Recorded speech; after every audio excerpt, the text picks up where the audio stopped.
Bah écoutez, c'est sûr que travailler avec la brique, c'est quand même quelque chose de totalement émouvant. Beaucoup de personnes ont dû voir Pompéi. Et quand on est à Pompéi, il y a cette énorme émotion d'un lieu on pourrait remonter quelques tuiles sur le toit, on pourrait remonter quelques briques sur les murs et la maison est là. Ce que j'aime par-dessus tout, au-delà de la matière, mais on va peut-être y revenir juste après, c'est qu'on travaille pour la faire, qu'on met dans un four pour la cuire, qu'on ressort, qu'on pose. Et donc avec elle, il y a la composition de la mode et nature.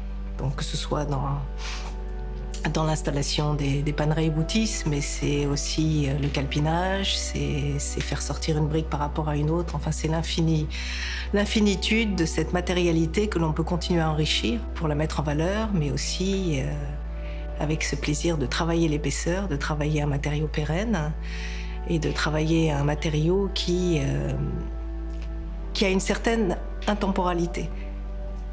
On peut faire un bâtiment contemporain et ce ne sera pas le clinquant du contemporain qui ressort avec la brique, mais la matière est forte, elle parle elle-même. Et ça, c'est quelque chose aussi que j'aime beaucoup par rapport à d'autres matériaux. Et dans l'histoire des bâtiments contemporains aujourd'hui, avec la question environnementale, la nécessité évidemment de bien isoler nos bâtiments, la brique offre un avantage énorme d'être un matériau de vêture, puisqu'on peut poser des murs manteaux. Donc là, je ne suis plus du tout dans l'image de la brique dans son mur porteur comme l'époque romaine, mais en tout cas, on est dans un doublage épais et le plaisir de savoir qu'on offre cette vêture comme une matière absolument, j'oserais dire, inaltérable. Elle va vieillir, mais un vieillissement sur une brique, c'est jamais désagréable. Ça se ravale plutôt très bien. Après, c'est un matériau, comme je l'ai dit, qui parle. C'est-à-dire que c'est un matériau qui peut être pris pour un matériau lourd. C'est un matériau qui connote. Beaucoup de personnes se disent « Ah oui, c'est un bâtiment en brique, 3 petits points ». Eh bien oui, c'est un bâtiment en brique. Mais justement, la façon dont ce matériau traverse le temps m'intéresse plus que tout.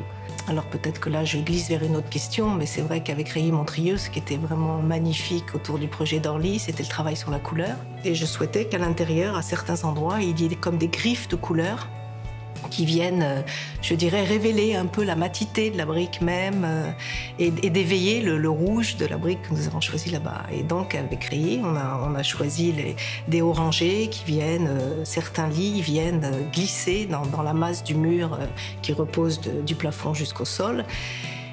Et c'est le plaisir aussi de l'écoute avec Reilly-Montrieux, donc la visite sur place, la rencontre avec le géotrouve-tout de la couleur, la chimie de ces couleurs. Et puis on est dans la fabrication de la matière, on n'est pas dans la peinture, on n'est pas dans...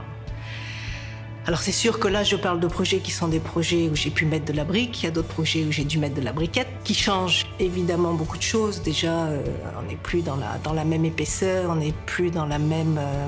philosophiquement dans la même logique. Et pourtant, les projets qu'on a réalisés comme ça, comme celui de Lyon Confluence, marchent très bien. Je fais partie de ces architectes qui ne travaillent sans doute pas la brique de façon totalement pure, comme au sens Louis Kahn du terme, qui était une brique qui était travaillée très avec la force de la question structurelle. Mais je préfère nettement travailler avec ce matériau aujourd'hui qu'un matériau de capotage quand je peux.